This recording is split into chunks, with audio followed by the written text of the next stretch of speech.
আরে বস, কি অবস্থা? কেমন আছেন? কি কথা বলতে পারে না, বোবা নাকি? আরে আপনার সানগ্লাসটা তো সুন্দর আছে, দেখি দেখি। আমি পরলে আমাকে কেমন লাগে? কি বস, কেমন লাগতেছে? বস, আপনি বাইকটাও কিন্তু সেই চালান, হেভি এন্ট্রি নেন আপনি।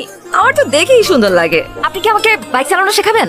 এক কাজ করি, আমরা কালকে বাইকটা চালানো শিখি। টাইম আর জায়গা আমি আপনাকে জানিয়ে দিব, ঠিক আছে বস? ও, রোদ লাগতেছে তাই না? Sorry boss. এই মানিক, নৌকা ভিড়া। আরে বস, আপনি তো কি কথাও বলতে পারেন। আমি তো ভাবছিলাম শুধু আপনি ঢিসুম ঢিসুম করে মারামারি করতে পারেন। আপনি কি মাইন্ড করছেন বস? বস, এইটা কি হলো? ভদ্রতা জানা নেই আপনার? একটা মেয়ে মানুষকে বোট থেকে নামাতে হলে ভদ্রতা করে যে হাতটা বাড়িয়ে দিতে হয় সেটা জানেন না? অবশ্যই এটা আলাদা বিষয় যে এশার কারোর হেল্প লাগে না, এশা একাই 100। কি হলো? রক্ত পড়ছে। আসেন, হসপিটালে যেতে হবে। আরে জিতু ভাই, আপনি কোনো সমস্যা? আমার হাত কেটে গেছে, অনেকক্ষণ ধরে ব্লিডিং হচ্ছে, একটু ডাক্তার দেখানোর ব্যবস্থা করুন তো। তেমন সিরিয়াস কিছু না, তারপরও আমি ওনাকে ইমার্জেন্সিতে দেখে দিচ্ছি। আর জিতু ভাই, আপনাকে অনেক ধন্যবাদ। আপনি সুপারিশ না করলে আমার হাজবেন্ডের চাকরিটা হতো না। মেয়েটাকেও একটা ভালো স্কুলে ভর্তি করছি, সব আপনার জন্যই সম্ভব হয়েছে। আরে কি যে বলেন না, একটু ডাক্তার দেখানোর ব্যবস্থা করেন। আপনি বসেন, আমি অডবয়কে চা দিতে বলতেছি, চলেন। আমি কি বাঁচবো? তেমন অনেক কিছু রক্ত না। পড়ছে তো। আরে না, তেমন কিছু না। ট্রিটমেন্ট তো হয়ে গেছে, আবার কি? বারে ট্রিটমেন্ট হয়ে গেছে তো কি হয়েছে? আমাকে বাসায় দিয়ে আসতে হবে না? এই হাত ব্যথা নিয়ে কি আমি একা যেতে পারবো? চলেন চলেন, তাড়াতাড়ি চলেন। তোরা না আমার ফ্ল্যাটে যাইতে বললাম, গেলি না কেন? বাইরে গেছিস বেশি? আমি যাব না। কেন যাবি না? তোর যেটা বলছে এটাই শুনবি, ঠিক আছে? কখন যাবি ক? ওই, তুই কি চীনা থাপ্পড়টা দিছস না না চীনা থাপ্পড় দিছস? আপনি জানেন আমি কে? কে তুই? আমি জিতুর। জিতুর কি? বল জিতুর কি? আমি জিতুর কি সেটা আপনার জানতে হবে না। আপনি এই মুহূর্তে শিউলির কাছে মাফ চাইবেন। আমার পেছনে কিন্তু জিতু আছে। কই পিছনে তো কোনো কাওয়া দেখি না। ওই তোর কাছে কাওয়া দেখ নাকি? দেখ তো। নাই? নিস না কেন? নে। শোনো, চলো শোনা, তোমার একটু আদর করবো। অনেক তো পটপট করলাম, তাই না? জিতুরে বলিস তোর আব্বা আসলো, যা।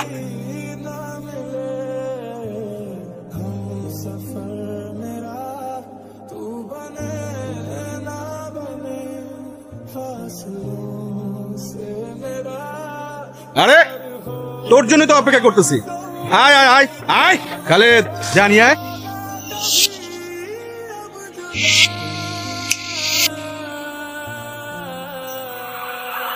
বড় ভাই, ইউনিভার্সিটিতে সুযোগ সুবিধা পাই না, আজকে যেহেতু এখানে চলে আসছেন ঠিকঠাক ভাবে বানাবো। গেটটা লাগা। ভাই, জিতু ভাই তোকে ডাকি তালা মেরে দিছে। বাইরে হাসপাতালে পাঠানোর ব্যবস্থা কর।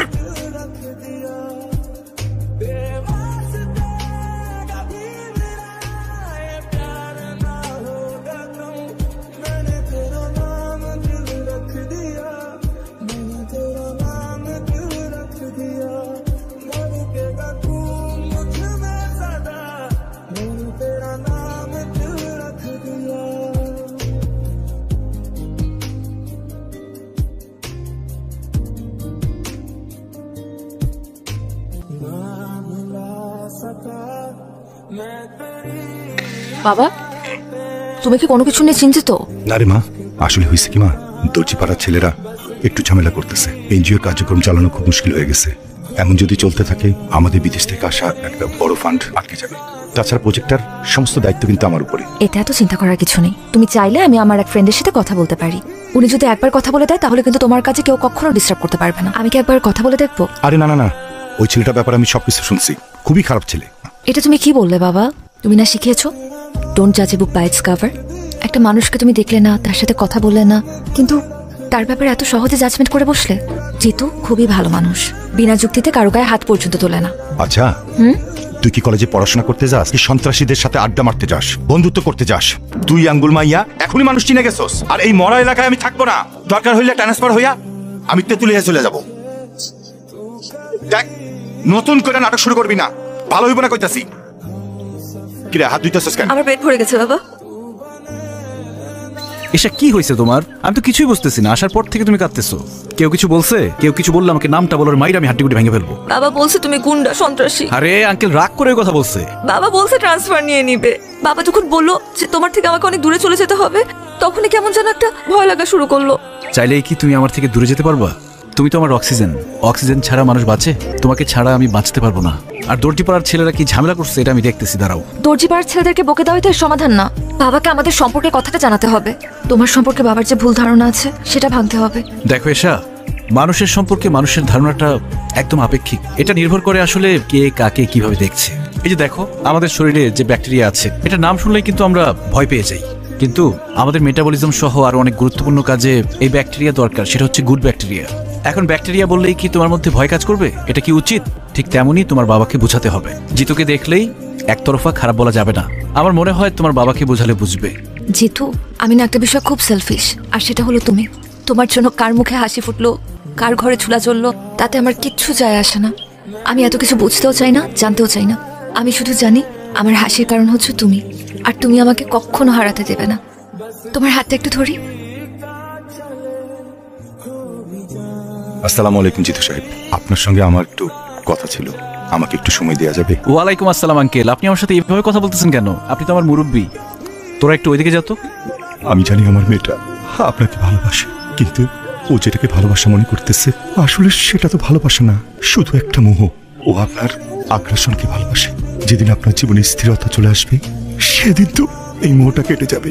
আপনারা দুজনে কেউ সুখী হতে পারবেন না। তাই একজন অসহায় বাবা হিসেবে আপনারে আমি অনুরোধ করতেছি, আমার মেয়েটার সাথে আপনি আর বন্ধুত্ব রাখেন না। আমি আশা করব আপনি আমার এই রিকোয়েস্টটুকু রাখবেন, প্লিজ। কি হয়েছে? লাইব্রেরিতে তখন ইগনোর করলা, ক্লাসে দেখেও না দেখার ভান করলা। সমস্যাটা কোথায় হচ্ছে বলো তো? তোমার বাবা এসেছিলেন আমার সাথে দেখা করতে। উনি বলেছেন আমাদের বন্ধুত্ব যাতে আর না রাখি।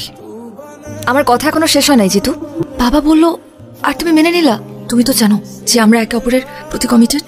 তুমি তো চাইলেই যখন তখন আমাকে ছেড়ে চলে যেতে পারো না এভাবে। দেখো এশা, আমি আসলে কমিটমেন্টের মূল্য দিতে চাই।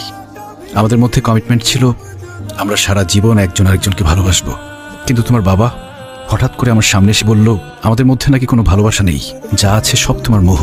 একটা সময় মোহ কেটে গেলে আর ভাল লাগবে না আমাকে।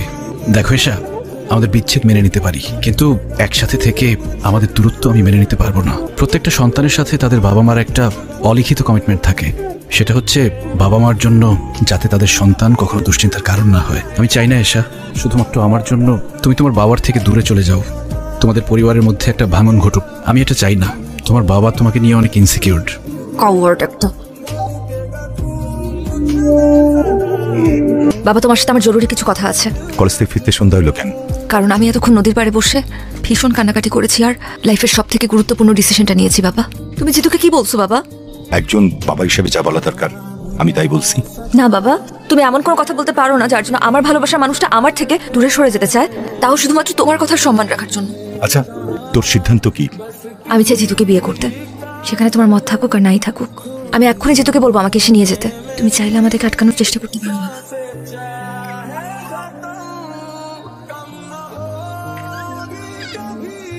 আমি সিদ্ধান্ত নিছি, তোর ব্যাপারে জিতুর সাথে কথা বলবো।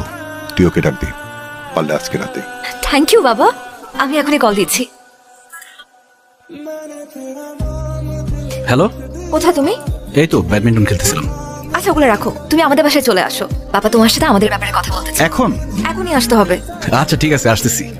ঠিক আছে। এই তোরা খেল। নে জিতু ভাই, আমরা কি আসবো? না, দরকার নাই। আচ্ছা, তাহলে এটা রাখেন।